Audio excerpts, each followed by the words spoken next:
السلام علیکم ناظرین، میں ہوں ضیاء الرحمن اور آپ دیکھ رہے ہیں ہمارا یوٹیوب چینل قصص الانبیاء۔ ناظرین، تاریخ میں بعض شخصیات ہمیشہ کے لیے عبرت کی مثال بن جاتی ہیں۔ کیا آپ نے کبھی سوچا ہے کہ وہ کون شخص تھا جس کا نام قرآن میں ہمیشہ کے لیے ہلاکت کے ساتھ جوڑ دیا گیا؟ وہ کون تھا جس نے نبی کریم صلی اللہ علیہ وسلم سے دشمنی کی انتہا کر دی؟ اور ناظرین، کیا آپ نے کبھی سنا ہے کہ ایک شخص ایسا بھی تھا جس کا جسم اس کے مرنے کے بعد کئی دنوں تک زمین پر بے یار و مددگار پڑا رہا؟ ایسا کیوں ہوا؟ کیا وہ عام انسان نہیں تھا؟ آخر ایسا کیا کر بیٹھا تھا کہ اس کے اپنی بھی اس سے نفرت کرنے لگے؟ ناظرین، وہ کوئی اور نہیں بلکہ ابو لہب تھا، نبی کریم صلی اللہ علیہ وسلم کا سگا چچا، جو محبت سے نفرت میں بدل گیا اور عبرتناک انجام پایا۔ تو ناظرین، آج کی ویڈیو میں ہم ابو لہب کی ہلاکت خیز داستان آپ کے سامنے پیش کریں گے، لہٰذا آخر تک ہمارے ساتھ رہیں کیونکہ یہ واقعہ آپ کو حیرت میں ڈال دے گا۔ ناظرین، ابن سعد اپنی کتاب الطبقات الکبریٰ میں لکھتے ہیں کہ ابو لہب کا اصل نام عبد العزیٰ ابن عبد المطلب تھا۔ وہ قریش کے معزز ترین قبیلے بنو ہاشم سے تعلق رکھتا تھا اور قریش کے سرداروں میں شامل تھا۔ اس کے والدہ کا نام لبنہ بنت حجر تھا۔ ناظرین، ابن سعد اور ابن حجر دونوں نے الطبقات الکبریٰ اور الاصابہ فی تمیز الصحابہ میں ذکر کیا ہے کہ جب نبی کریم صلی اللہ علیہ وسلم کی ولادت ہوئی تو ابو لہب بے حد خوش ہوا تھا۔ اس کی لونڈی صوبیہ نے جب اسے یہ خوشخبری سنائی تو اس نے خوش ہو کر اسے آزاد کر دیا۔ ناظرین، یہ روایت تاریخ کی کتابوں میں تو موجود ہے، لیکن حدیث کی مستند کتابوں میں اس کی مضبوط سند نہیں ملتی۔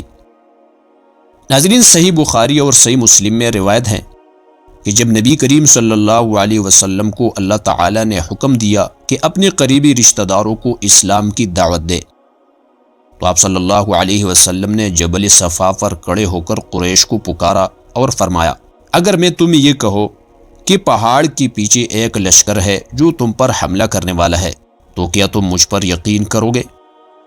سب نے کہا ہاں، کیونکہ ہم نے آپ کو کبھی جھوٹ بولتے نہیں سنا۔ پھر نبی کریم صلی اللہ علیہ وسلم نے فرمایا، میں تمہیں خبردار کرتا ہوں کہ اللہ کا عذاب قریب ہے، اس کے سوا کوئی معبود نہیں اور میں اس کا رسول ہوں۔ یہ سن کر ابو لہب نے غصے میں کہا، تبا لک الہٰذا جمعتنا، تجھے ہلاکت ہو، کیا تو نے ہمیں اسی لیے جمع کیا تھا؟ اس پر سورہ لہب نازل ہوئی۔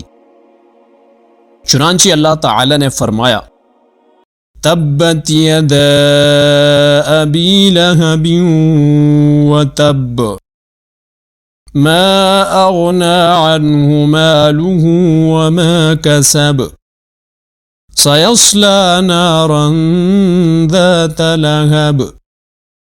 ترجمہ: ابو لہب کی دونوں ہاتھ ٹوٹ جائے اور وہ خود ہلاک ہو جائے، نہ اس کا مال اس کے کام آیا اور نہ وہ جو اس نے کمایا، وہ جلدی بڑکتی ہوئی آگ میں داخل ہوگا۔ ناظرین، یہ صورت اس بات کی واضح دلیل ہے کہ اللہ تعالیٰ نے ابو لہب کے انجام کو دنیا میں ہی ظاہر کر دیا تھا اور وہ عذاب آخرت سے بھی نہیں بچ سکے گا۔ ناظرین، ابن ہشام اپنی کتاب السیرۃ النبویہ میں لکھتے ہیں کہ ابو لہب کے بیٹے عتبہ اور عتیبہ نے نبی کریم صلی اللہ علیہ وسلم کے صاحبزادیوں حضرت رقیہ اور حضرت ام کلثوم سے نکاح کیا تھا۔ اور ابن کثیر اپنی کتاب البدایہ والنہایہ میں ذکر کرتے ہیں کہ جب نبی کریم صلی اللہ علیہ وسلم نے اسلام کی دعوت دی تو ابو لہب اور اس کی بیوی ام جمیل نے اپنے بیٹوں کو مجبور کیا کہ وہ رسول اللہ صلی اللہ علیہ وسلم کی بیٹیوں کو طلاق دے دے۔ چنانچہ عتبہ نے حضرت رقیہ اور عتیبہ نے حضرت ام کلثوم کو طلاق دے دی۔